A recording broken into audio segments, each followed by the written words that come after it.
wrestling and everything, coast to coast, with your host, Buddy Sotello, Esquire, and Evan Ginzburg. But it's a lot easier to not have to work Mike Lano into all of these, intros. I can just get right to it. So, actually, we have a pretty full show, I think, with a lot of topics. So, there's a lot of things to mention, including the death of Howard Hessman. Continuing our celebrity death, announcements to start the show. You a big fan of Howard Hessman? I always enjoyed his work. I was not a sitcom guy. I never watched WKRP. I knew him more prior as a stand-up. And once KRP hit, the guy was everywhere. I mean, he was on all the talk shows and the game shows, and he was pretty. Yeah, remember when being on a game show was the big status. Once, if you were on Match Game or you were on Hollywood Squares. Yeah. I was just thinking about that as a joke about Global Force Wrestling and calling it Global Force Wrestling for having George Goebel as the promoter. I remember George Goebbels on Hollywood Squares. He was a young man. Yeah, man. I always feel bad when it's somebody that I grew up on. And I mean, he was 81. He had a successful, long life. He did better than many people we've known who died young with far less accomplishments. But, it's just, it's sad. It's sad, and it's one after another. It feels at least like it's been daily this year with the 2022 celebrity apocalypse.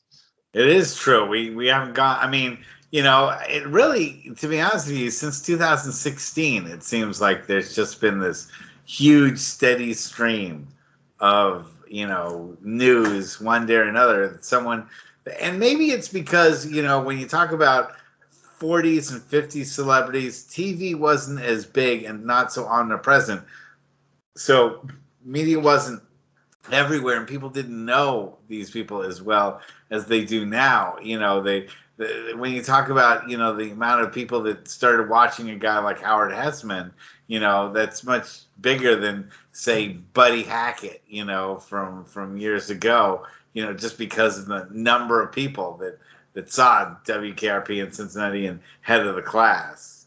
Well, when they go into syndication, it's worldwide and it's pretty much endless. So it's like a piece of immortality that show is going to run forever somewhere, or in the case of a guy like Seinfeld everywhere. And other generations start seeing it, and they go, I've heard of this guy, or I remember seeing this guy on TV, even though they didn't see it the first time around. Exactly. And what I'm finding now is people are saying, what should I watch on HBO Max? And I'm telling them, watch The Wire, watch 6 Feet Under, because I'm forgetting that was 25 years ago. And some of the younger people, for them, that's something new. So, yeah, it's a little piece of immortality when you hit big on anything. And, the guy will be watched forever, enjoyed forever. He's spoken of favorably. There's no horrible scandal. There's no, you don't have the asterisk connected to his name like a lot of celebrities. And so what can we say? Another one bites the dust. But I met him once. He was very gracious, signed an autograph for me, friendly, down to earth. So the one experience I had with him was a good one. And what can you say? But this is an odd week in that Buddy and I watched a lot of current wrestling. And it's very unlike me to watch. I watched in the course of the week the Game Changer Wrestling pay-per-view. I watched AEW Wednesday night, and I watched the WWE Royal Rumble last night. And I don't know what you want to start with. It almost doesn't matter. But That's a lot of wrestling for me in 1 week, particularly current wrestling. Let's talk about game changer wrestling, because it's true. I haven't seen a new Fed do stuff, especially on a pay-per-view level. So you went and took it apart match by match and gave it all stars. I got to be honest with you. After an hour and a half, I had to fast forward. I was like, I can't take it anymore. I just, when they brought out another set of tables and another set of chairs and another set of ladders, I was like, oh my God, I can't watch the same match over again for another time. And these people, one thing that you have always said, and I agree with you 100%, by the way, is that for you to care about what's going on in the ring is tantamount to what makes matches like that sell or not sell. Exactly. Look, a wrestling match is a story. Generally, heel, face, some kind of feud, some kind of backstory. Quality wrestlers will tell a story in the ring. David versus Goliath. The little guy's getting pounded on. You're waiting for the hot tag if it's a tag match. There's some kind of story. But if it's just, carnage and tables and I heard good things about the promotion. I had never seen it. I knew some of the wrestlers, others I didn't. It took place in New York. Some of their guys I've seen on indie shows. Jordan Oliver's tremendous. You wouldn't necessarily know that when he's one of a zillion guys in a ladder match, but tremendous wrestler. And I'm watching it objectively the entire show, and ultimately, if you see my review in Pro Wrestling Post the other day, it just came out. You could read in detail. I'm not going to bore you with the traditional wrestling podcast step-by-step, move-by-move analysis because it's stultifying. But generally, stultifying is the perfect word for it. Yeah, I mean, let's put it this way. It's not that entertaining live, okay? So the analysis of it, by virtue of, you can't make the analysis of something boring any more interesting than the subject itself, to the most part. Or you're trying to create, fine art with finger paints. It doesn't work that way. I'm watching that ladder match, or whatever you would call that first match. First of all, I do not understand the 2022 philosophy of putting one of your biggest matches on first. I don't get it, because inevitably most of what's going to follow is going to pale in comparison. So they have one of their biggest matches on first. There were some great spots. There were some great moves, but a lot of it, the suspension of disbelief was off the charts, because basically the guys are standing there waiting for the other guy to fall on them, leap on them, hit them with the ladder. Moving into the path of where guys are throwing other people and not being subtle about it. Exactly. Trying to wait for a distraction. You can see them shift and change position. And I know it's predetermined stuff, but you don't want to just rub that in people's faces and basically be a spot monkey exhibition. And it was move after move like that. It was again and again. You're going, it's just not convincing. And the other part of my brain as I get older, half of me is going, wow, that was an awesome move. That was great. And the other half of me is going, they're utterly insane, because when they're 40, 50, 60, they're going to be broken down in pain on a damp, cold winter's day like we had this week in New York. They're going to be in pain. I've had wrestlers say to me, Evan, I'm always in pain. Well, we'll get to the Vampiro thing. Vampiro. We'll talk about that also. Yeah, that's totally tied into, the Vampiro documentary.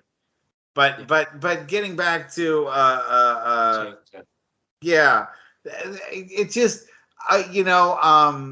Jeff Jarrett was involved in a match, which again seemed pointless, and you kind of knew Jeff Jarrett wasn't going to lose. It was so stilted towards that, and I just 3 hours. I know that you do want to have a good pay-per-view, you want to entertain people, but I just felt like the story had just gone so long. After 2 hours, I think would have been a nice tight show and would have been able to showcase a lot of their talents in a way that would have made them really shine. But 3 hours, after about 2.5 hours, I was just exhausted from chair shots and table slams. I not basically, every single match on that show, I gave 2.5 to 3.5 stars. There was nothing on that show that would qualify as awful. There was nothing on that show that would qualify as great. So my question would be, if everything was okay, good, very good, what's motivating me as a fan to spend $50 to $200 a ticket before the card was even announced? I mean, before the lineup was announced, they advertised the show at $50 to $200 a ticket. And I'm like, I'm not buying an expensive ticket to something without even knowing the lineup. And having seen the pay-per-view, which was fairly priced at $25, it wasn't a money grab. I mean, that's a cheap night's entertainment. I wish boxing did more of that.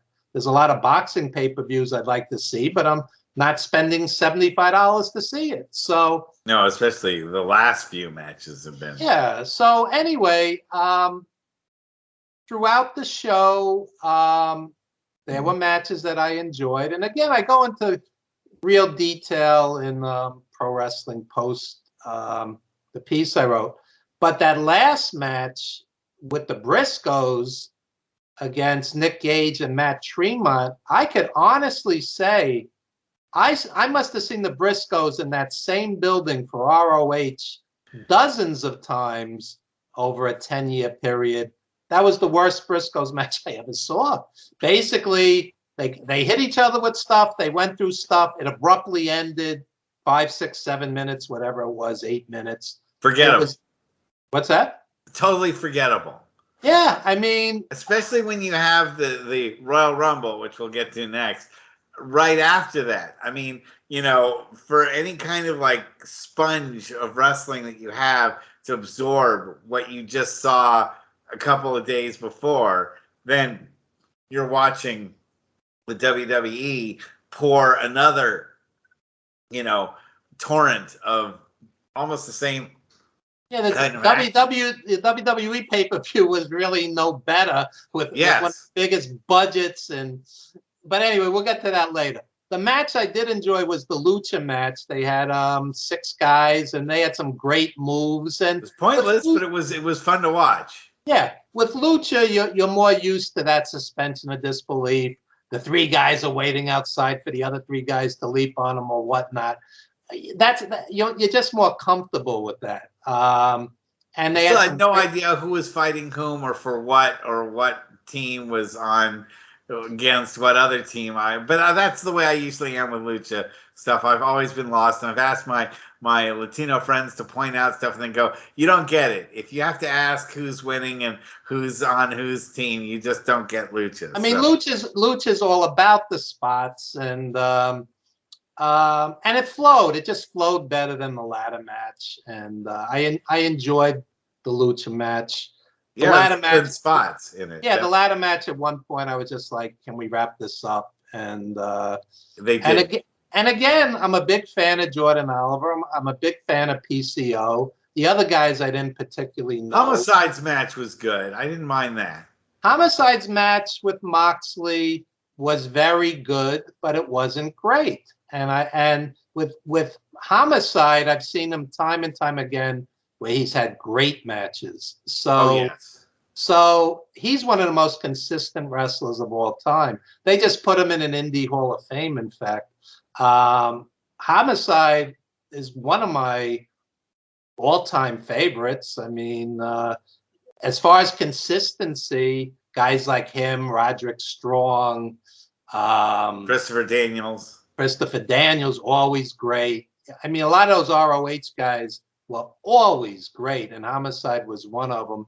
So when it's just very good, I mean, I gave it 3.5 stars. I think that was probably, to me, the best match of the night, actually. Yeah, that and the Lucha match. Those were the highlights of the show. And other than that, I could have pretty much lived without the whole thing. The women's match was okay. It was nothing special. I like Ruby Soho, but it was not a great match by any means. And long. It was, I think, unnecessarily long. I think they could have pulled a lot. If they cut about 5 to 10 minutes out of every match, it would have made it an hour less.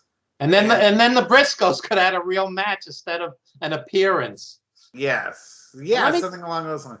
Now, I did like the venue, and I thought overall the production was good, but I didn't like the announcers swearing all the time. I don't want to sound like an old man or something like that. I mean, but when you're announcing, I don't think you should be swearing all the time. I think let me address that, because I'm actually a writer. I've written books. I've ghost-written books. I've written books for other people.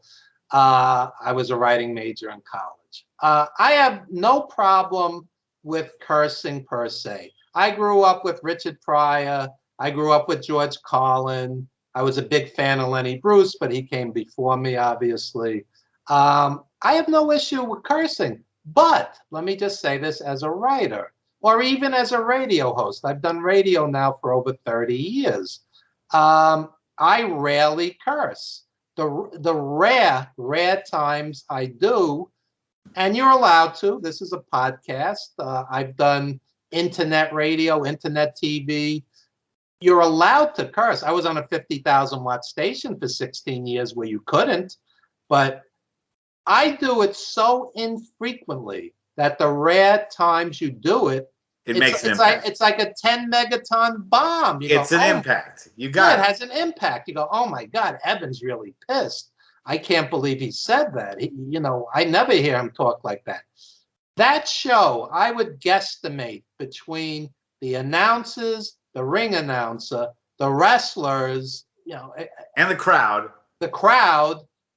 I mean, if there's 50 F-bombs, after a while, it means nothing. It means absolutely nothing. And when the announce team says about the heel that he's a, quote, fuckhead, it's not edgy. It's 6th grade. That's the problem. It came off juvenile. It came off, as something that it lowered the production value and lowers the ear quality of it, because you're really not describing anything with any wit or any sort of introspection. If you're an announcer and you're calling someone an F-head, if that's, you can come up with something more creative, and that's your job as an announcer. It's just, it's almost embarrassing. And I respect what they're trying to do. It was an interesting mix of hardcore, lucha, quality wrestling. The Leo Rush match wasn't bad. I mean, it wasn't bad. It wasn't great. I won't remember it 5 years from now. But that was the Leo Rush match, the Homicide match. Those Happy were to see Sabu walking relatively normally. That was nice to see. Well, let me just say something about that. Matt Cardona is a great heel with great heel heat. Again, there was so much cursing during that match. I think we used to call that cheap heat. He has so much real heat, which is crazy as a heel these days. It almost never happens. That it's like you don't need everybody on the mic cursing, and you certainly don't need everybody and their mother doing a run-in in the middle of your match. I mean, in the course of that match, I mean, I'm doing this by memory now. You had Swoggle and Bill Alfonso and Sabu and Virgil. I mean, it just got the Radio City Rockettes, who were recently laid off. Reanimated corpse of Bruno Sammartino. Bruno did a run in. Meatloaf came out in his on the motorcycle from Rocky Horror. Like, everybody came out. It was absurd. And you forget, in the middle of all that, you forget how good the two wrestlers are. Because Cardona and Joey Janela are legitimately good wrestlers. Yeah. It just gets lost in all of it. Lost. Yes. Less is more. It's almost like you have a good steak, but you smother it in ketchup and, like, you know, onion rings and, you know, Tabasco sauce and all that other stuff. You don't even get to where the meat was, which is why people should have been watching the match in the first place. In the middle of that match, if just Sabu came out and he somehow was involved in the finish, that would have been enough. It would have been dramatic. You would have remembered it. But everybody coming out, it was just silly. I mean, so ultimately, what did I get out of that show? I see a lot of potential. It's hot. The fans are gonna come back. I mean, they have their core audience. It was 2,000 plus, which, you know, over 2,000 tickets sold at 50 to 200 a ticket. That's a damn good gate for an indie show. Okay. So, but would me or you or somebody who has a higher expectation of quality wrestling buy a $50 to $200 ticket? Not from seeing that, honestly. I mean, I want to see great wrestling. The 18th table or door or chair shot, it's like ECW at the end. When they had the third flaming table, you go, it's overkill. Give me Eddie Guerrero and Dean Malenko wrestling for an hour. That I'll pay to see. I don't need to see the third flaming table. I like a Big Mac. I personally like a Big Mac. But when you've served me 5 Big Macs in a row, I'm not going to eat the 5th one with the same gusto that I may have eaten the first one. And I like hardcore. Don't get me wrong. I'm not one of these dinosaurs. Oh, that's not wrestling. I like hardcore, but over and over and over throughout the night, you know, get the tables. I agree. And it just, again, there also was no point to it, and they hadn't really sold, or at least for those of us that are tuning in to the show for the first time, there wasn't a lot of, like, they didn't show any real vignettes to build up any of the things that were happening in the ring anyway. So it just were, you know, like a lot of indie shows, you just sort of go and you just try to guess what feud's going on. I think they assume, you know, the feuds, that everybody ordering it or buying a ticket is tuned into it. But I went in and, you know, didn't know anybody or why what their motivation. I knew 5 to 10 of the guys. I didn't know the bulk of them. We didn't know what storylines there were. I didn't know the storylines at all. So yeah, I'm just judging it as a wrestling match. And that's what the announcers could have tried a little bit harder to do, rather than just swear all the time. But sorry about my guinea pig. He agrees. That's right. You should bring the guinea pig on one night. They're cute. You really want to see Chip? Yeah, let's see Chip the guinea pig. Here, I'll pause the show for 1 second. You don't have to pause. I'll just keep talking. All right, fans. I've taken control of this show, and I want everybody to order the 350 days. You missed the birth of your mother and father. Don't miss 350 days. There he is, Chip the guinea pig. There, his first official guest. Hi, how are you? The fat guinea pig. Yes. His heart is beating like crazy now. He's like so scared of being on the air. But there he is. Chip, what's the matter? Chip is going to be our new substitute for Dr. Mike Lano. We'll actually be able to talk a little. Yeah. Oh my God. So there we go. That'll teach him to peep up during our show. He's like, okay, I'll shut up now. Don't put me on the air again. Chip is replacing Mike. He's gonna he's gonna show old photographs and do co-hosting duty. Yes, and talk about the time that he watched stuff on my TV that I play over here. So anyway, so let's move on to the WWE's big show yesterday, the Royal Rumble. Yes. I do not watch WWE TV. I don't watch Raw. I don't watch SmackDown. The only WWE current TV I watch are their pay-per-views. Okay.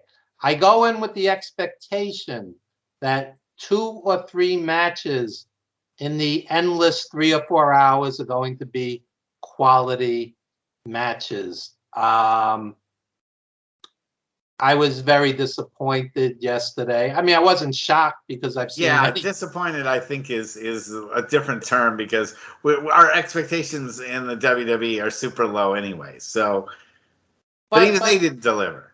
I mean, Reigns and Rollins was a very good match with a screw job finish. Terrible ending. What a terrible ending. And the acting level where Rollins is mocking Reigns and Reigns is enraged. It's basically like early silent film. It's that bad. It's true. You wouldn't if high schoolers were playing like that, acting like that. You would redirect the scene and say, "Sorry, you guys need to tone it down. Tone it down, kids. You're overacting." Yeah. I enjoyed the match. I did not enjoy the ending, and a screw job ending always diminishes it for me. And let me just say this again. Don't put the best match on first.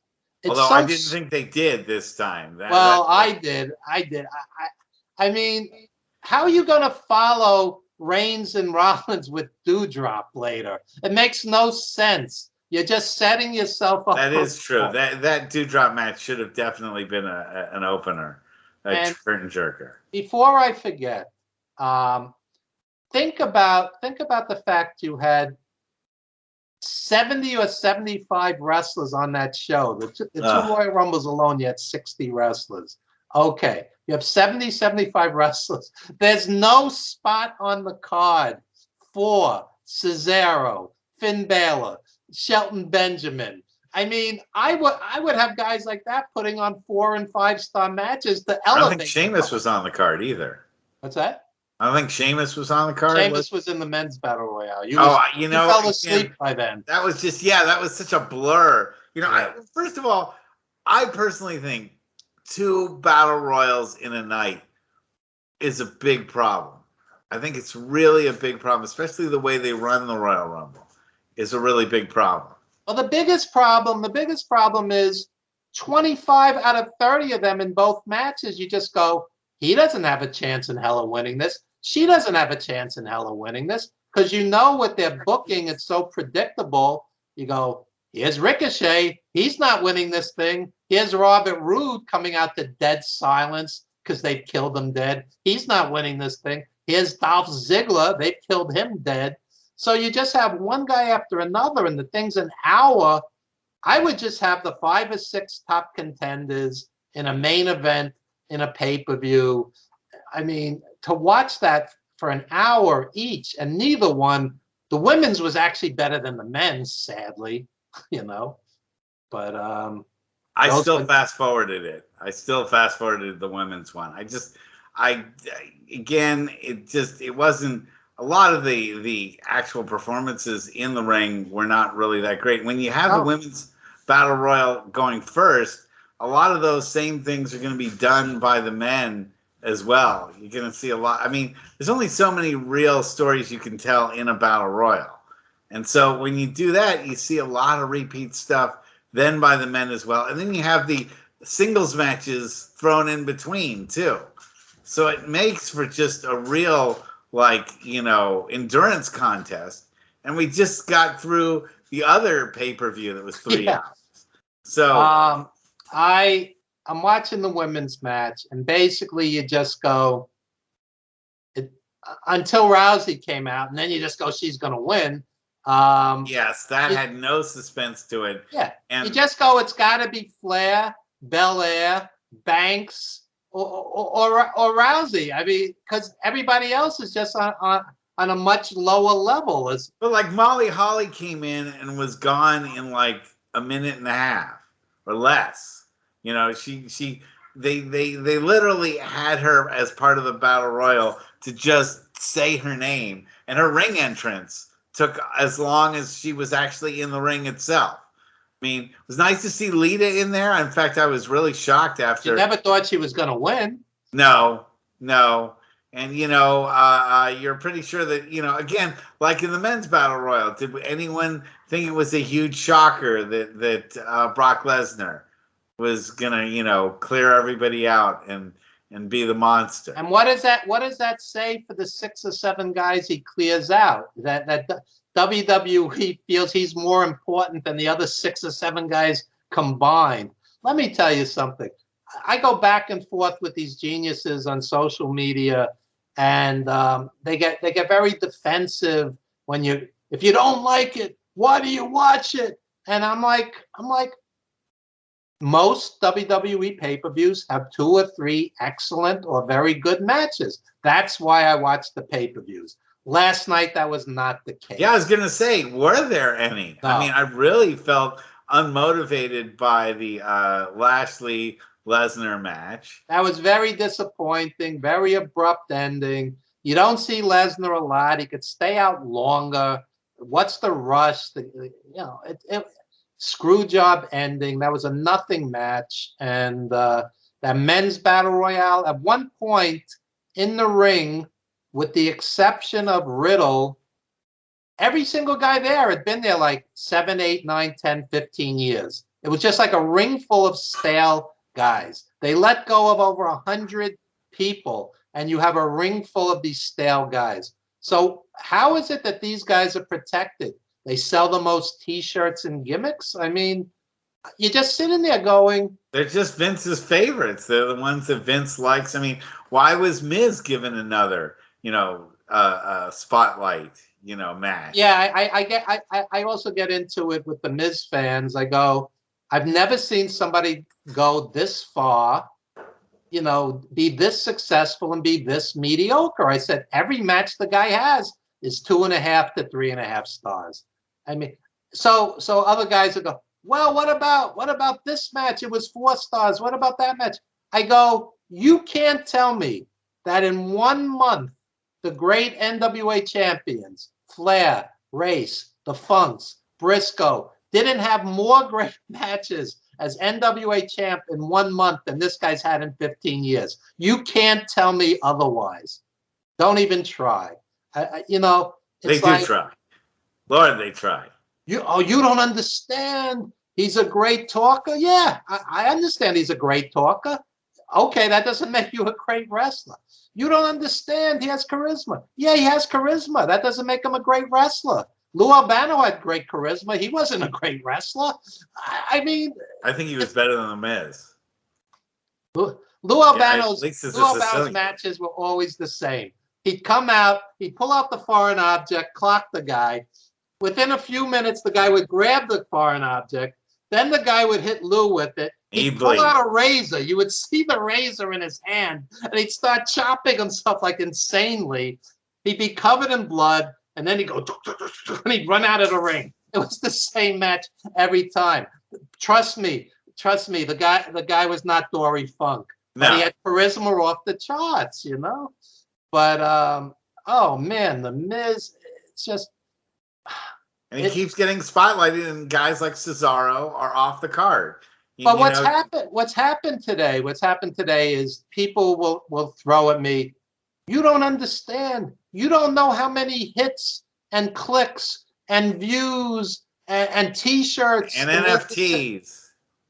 That The Miz is selling. And I'm like, that's fine. But all I'm saying is I do not particularly enjoy him as a wrestler. He's okay. He's good. On some nights, he's very good. But he rarely reaches great. Rarely. Come on. I'm sorry. Yeah, no, the Royal Rumble used to be a very special event for me. I went to the Royal Rumble at Arco Arena in 1992 and had amazing seats to that. And that was one of the first Royal Rumbles that they had. And, you know, it's taken, because they've tried to make it the WrestleMania before WrestleMania, I think it's lost its focus about itself being a great event. It's tried so much to be a setup for WrestleMania that it's itself not anything at all of any substance. And but I mean, they could change it on a whim anyway. On a Raw or SmackDown, yes, they could go, we just changed the WrestleMania main event. Instead sure. of Lesnar versus Reigns, it's going to be Lesnar, Reigns, and Lashley, and everybody will go, cool, no problem, Absolutely, no problem. So absolutely. why make Lesnar the winner? Why not elevate some young star? I mean, They fired them all because they just fired them all. I mean, if it were me booking, I'd make like Austin Theory or Damian Priest, somebody who's like a hot. What's that? Bearcat Lee. Bearcat Lee. Yeah, Bearcat Lee. Yeah. I mean, it just makes no sense. They pushed the same guys for 15 years. 15 years, some of these guys. Do we really need this? Everybody was moaning that Kofi Kingston blew his spot. How about trying a different spot after 15 years? It's true, you know, and we, you know, don't get us started on Randy Orton. You know, at least they did try some, you know, with his the Bros, you know, tag team that he's in. Yeah, they're not going to make me forget the Midnight Express or Rock and Roll Express. Their matches are all so vanilla. I'm sorry. Yeah, no. It was hard to, you know. It's sad when a pay-per-view becomes an endurance contest. Yeah, you know, yeah. the feel that you're like, you're staying in it and you're watching because you're like, well, damn it, you know, I want to get something out of this pay-per-view. Maybe something around the corner is going to entertain me, and then you're done after the 3 hours. You're like, you have that empty feeling like you watched a movie that had no points to it. And it's worse. It's worse than even that. When you watch a great movie, a great concert, a great theatrical, you know, play, Broadway, off Broadway, whatnot. The next morning, you wake up and you feel good. You feel enriched. You feel like you're a better person. When you go, I sat there for 4 hours watching mediocrity for the most part. And even worse, one of the greatest talent bases in history squandered on mediocrity. I could have booked a better card with the guys they didn't even use, like Balor and Cesaro, than what they put on last night. And you wake up the next morning and you just say, man, I pissed away that Saturday night. I could have been watching, you know, 2 good movies in that 4 hours. I could have, you know, done something worthwhile. That was just a waste of my time. That's the perfect segue. That's it. We're actually segueing so well into each subject. I've only done radio 30 years. It's time I did something right. Yes, thank you. Because the segue is that you hipped me to the Vampiro documentary Nail in the Coffin, which is on Tubi, that you can watch for free if you don't mind going with the ads. And that was, when you compare what I spent watching the 6 hours of combined pay-per-views versus the 1 hour, the 2 hours that the Vampiro documentary is, and what I got from the 2 hours of the Vampiro documentary versus what I got out of 6 other hours. Exactly. Pointless wrestling was almost life-changing. I mean, it was an amazing film, and I really recommend people who are listening this podcast to go to Tubi TV and check out the Vampiro documentary. I am very jaded with films. I mean, I subscribe to the Criterion channel. I watch the greatest films of all time. I've probably watched 80 of the 100 greatest films of all time on the British Film Institute's list. The greatest directors, you know, going back to the dawn of cinema. So when I say a movie's good, I mean, I mean it. That Yeah, he's Vampiro right. movie's a damn good movie. I mean, you really feel for the guy. I mean, for those who haven't seen it, I don't want to do spoilers, but you know, he's got the beginning of Alzheimer's or whatnot. Parkinson's too. Parkinson's. He's 50-ish. He's trying to be a good dad. He's trying to keep his foot in wrestling. He loves wrestling, but he realizes his body, his brain at this point can't take it. There's a lot of real drama here, and you're pulling for the guy. You're just pulling for the guy, and you care. Again, any entertainment, you have to care. And I would easily say this is among the 10 best wrestling documentaries of all time, maybe even top 5. I mean, it's an excellent film. The only weak link, and I also reviewed this. I believe it was in Pro Wrestling Post. Most of my writings in Pro Wrestling Post and Pro Wrestling Stories. When I reviewed it, I just said some of the backstage wrestling drama you kind of dropped into, and sometimes you can't figure out exactly what the heat's about, what the drama's about. And it almost didn't really matter because the real story was about him, his family, his health. But it's a damn good movie. And it's so good you don't even have to be a wrestling fan to enjoy it. Any parent would relate to it. You're trying to pay the bills. And the only way you know how to pay the bills is to use your body. And his body's giving out on him. So, I really no. There's one tragic scene. Again, don't want to give out spoilers, but it's only one tiny part of the film where he's just having trouble stepping off of a curb and just walking out of a restaurant and just stepping onto the pavement outside the restaurant. Just the curb itself was something that was too hard for him to walk down because of his injuries. Let me tell you, I saw Vampiro on a lucha show, and this guy was a huge star and a great performer. So when you see him 30 or so years later, and he's not in great physical, or as we said, he's starting to have brain issues. It's really sobering, and you could see he's a good human being. He's trying to be the best parent he can under difficult circumstances, and it's just an excellent film. And the world really doesn't need another shoot interview where you point the camera at some guy's head in some dingy motel room and you obsess over every bit of minutia of his entire career. So tell me about that angle back in Chattanooga in '73. I mean, it's not that it's not that interesting. When you see something like the Vampiro documentary, you get hit in the face with honesty. Yeah. And that is one thing that when you're watching somebody be honest about themselves, the mistakes they've made, the loneliness and the desperation he went through, taking the drugs and not understanding where he was when he would come to after passing out in the ring. He didn't even know how the match ended.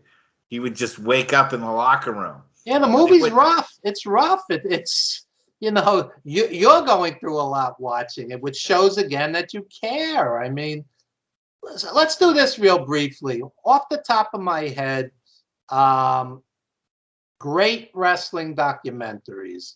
Beyond the Mat, You Cannot Kill. Oh, thank you. You Cannot Kill David Arquette. I haven't seen that yet. I do. Oh, it's great. It's great. Oh, yeah, I do. Yeah. I've heard it's very good. And it's similar. It's similar to the Vampiro movie. The guy has health problems and he needs to get in the ring. It's excellent. I thought the one on the Von Erichs was great. I don't remember the title offhand. The WCCW, yeah, Yeah. and the Four Horsemen documentary I thought was really good. I don't think I ever saw it. I mean, these were tremendous films, and it's, you know, people don't realize WWE. Well, The Wrestler is not a documentary. No, The Wrestler's not a documentary, but it feels like one. It does, because there's so much truth inside of it that it has the feeling of one. As associate producer on The Wrestler, I took Aronofsky out to wrestling shows pretty much every weekend for 6 months. He was in locker rooms up and down the East Coast picking the brains of these guys. We were sitting one night with Bundy for an hour and just picking his brain. And yeah, so Aronofsky wanted it to ring true, and a lot of it was based on real events, but it's not a documentary, obviously. And personally, my personal favorite is I'm From Hollywood, which also is not a documentary, but it's made to be a mockumentary. Oh yeah, that's tremendous with Andy Kaufman and Blassie, and tremendous. Yeah. Oh, that's Breakfast with Blassie. I'm From Hollywood's a different one. Yeah, I'm From Hollywood is sort of the rise of Andy Kaufman and his whole transgender championship, you know, persona and everything, and how he just taunts fans and created the cheapest of cheap heat, and yet never worked blue. That was a key part. You know, we talked about the swearing and everything. Andy Kaufman generated so much heat and never used a swear word. Well, I was at the Letterman taping with Kaufman and Lawler, and I write about it in my upcoming book. And Kaufman was swearing off the charts, but during the commercials, he was sharp enough to know. Right. Everything he said that was on TV could be on TV. He never got censored for any of that stuff. It was a long time ago, so but I remember him cursing during the commercials. They may have beeped out a few things, but that was a wild experience. He was so convincing. You know, it's like most of the people in there thought it was legit. I mean, he was so convincing. I did when I saw it. I saw it live on Letterman, you know, from the West Coast. So it was something everyone was talking about the next day. That was an iconic TV moment. That's 40 years ago already. Wow. But anyway, wrapping this segment of our show up, yeah, I would tell everybody, go see the Vampiro documentary, go see the David Arquette documentary. I don't know every platform, but I know they're on Tubi, and yeah, great stuff. Yeah, no, it was very moving, and you know, just the price. Not only his origin was fascinating, but the price that he paid, you know, to do what he did, and he said, you know, wrestling may have a great entry story, but it's got a terrible exit strategy. Yeah. And while we're on this theme, let me briefly bring up AEW on Wednesday.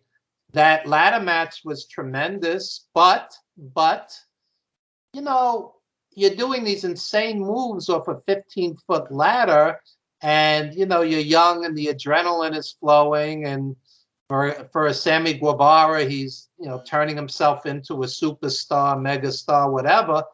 But at the same time, one day this guy's going to be 40, 50, 60, and he's going to start needing his surgeries, and, you know, he's going to be in terrible pain. And I have personally seen eye to eye at various appearances, and even things that I've booked and been involved with, Iron Sheik in a wheelchair, Abdullah the Butcher in a wheelchair. I once saw Abdullah the Butcher fall down, and all these guys had to lift them up. It was pitiful, you know, because the guy can't walk well anymore.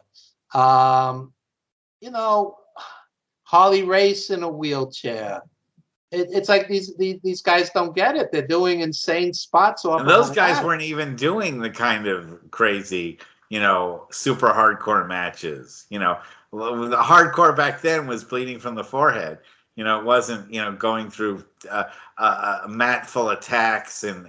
But they were also doing it much more often. Right. They a guy like Harley Race's world champion was probably putting in 340, 50 days a year.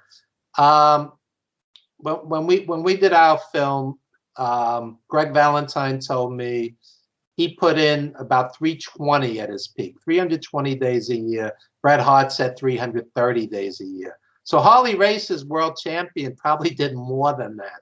So even though he wasn't doing the insane spots, he was taking bumps every night of the week, pretty much. And at the end, he was in a wheelchair. And it was Buddy Roberts from the Freebirds I saw in a wheelchair. It always upset me when I saw like my heroes, like that when they're older. And when we say older now, we're only meaning like in their early 60s. I mean, like Hawk and Animal, neither one of them lived past 60 years old.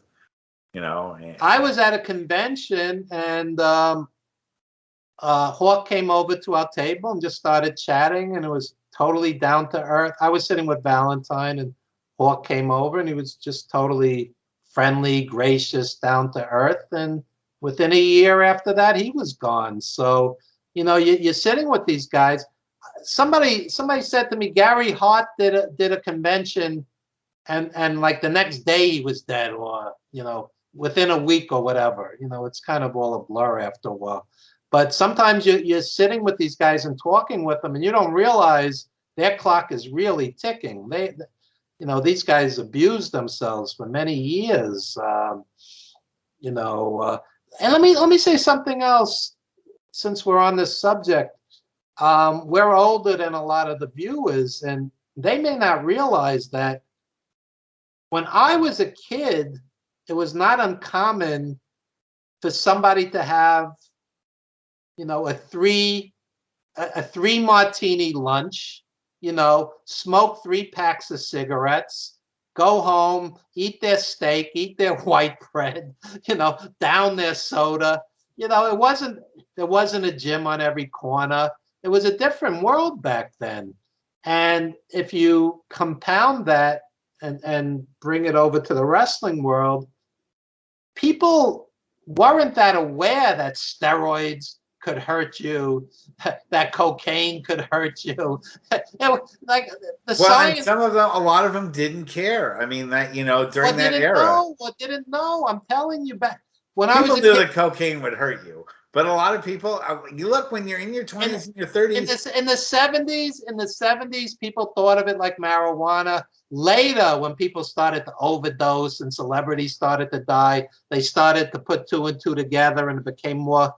I'm telling you, when I was a kid, the perception was, it's great, and it's not that harmful. And even wrestlers still put the spin that. I think the first real moment was Len Bias.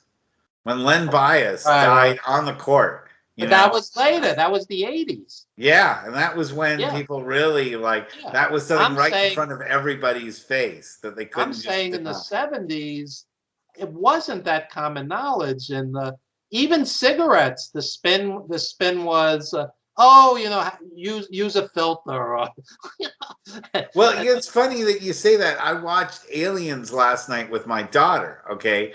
And there's a number of situations in that movie where they're on a spaceship or a space station and people are smoking cigarettes.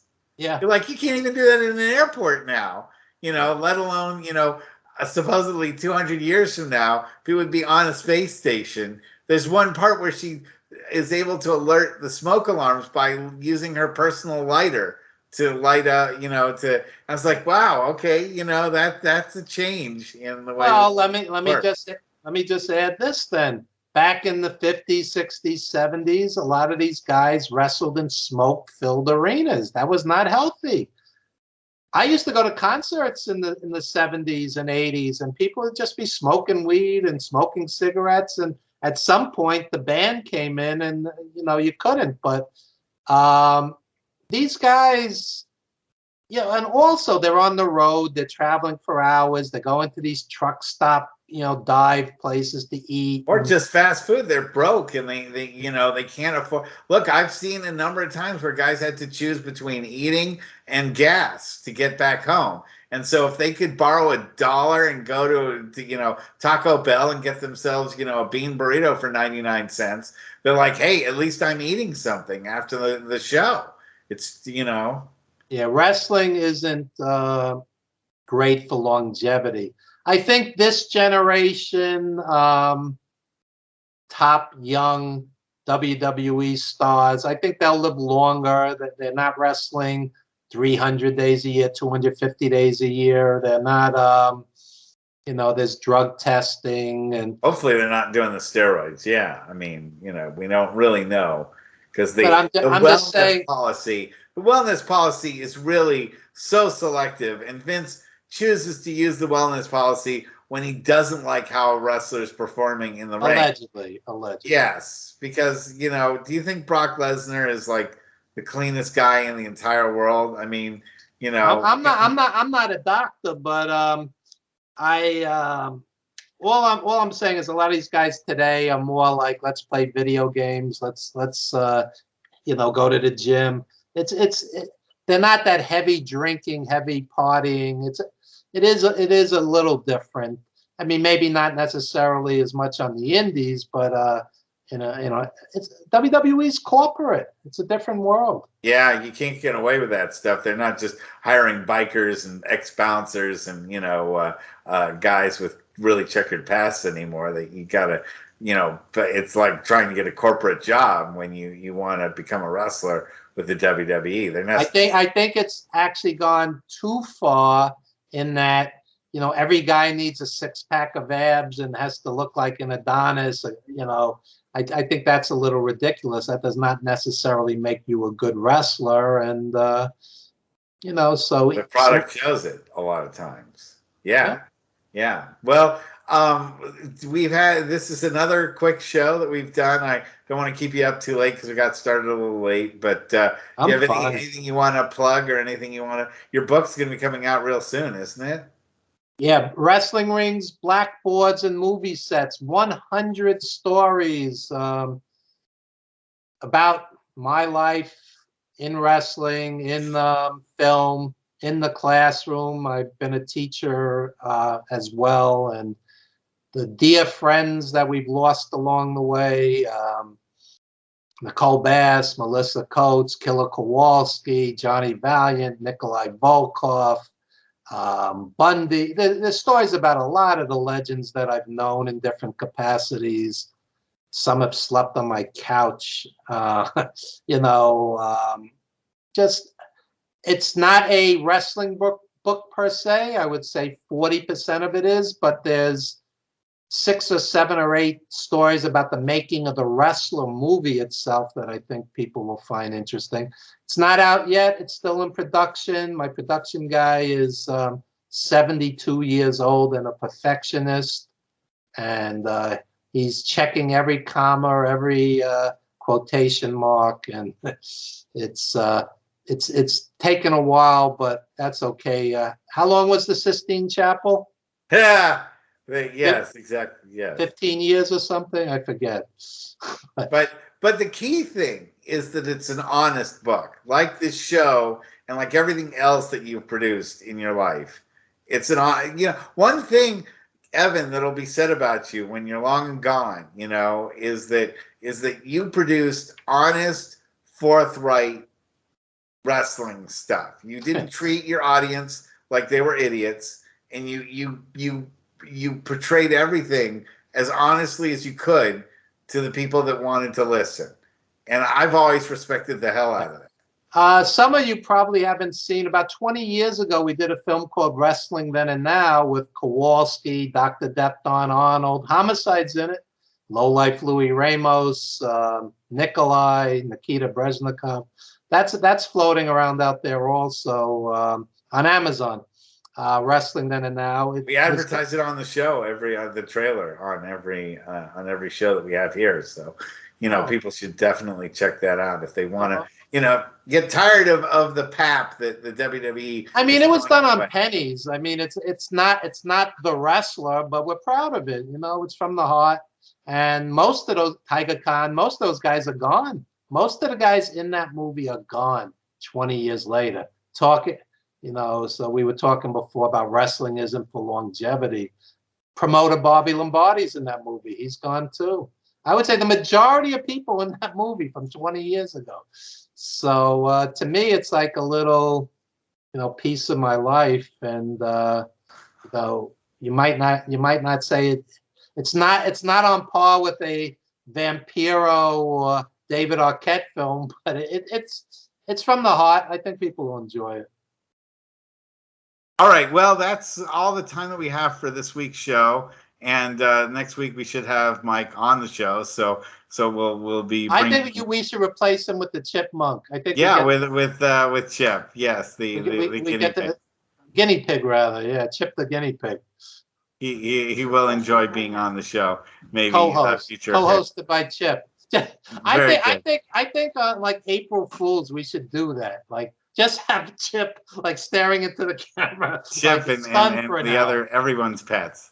Anyway, great seeing you this week. We'll see you next week on the show. Thank you very much, everyone. Good night.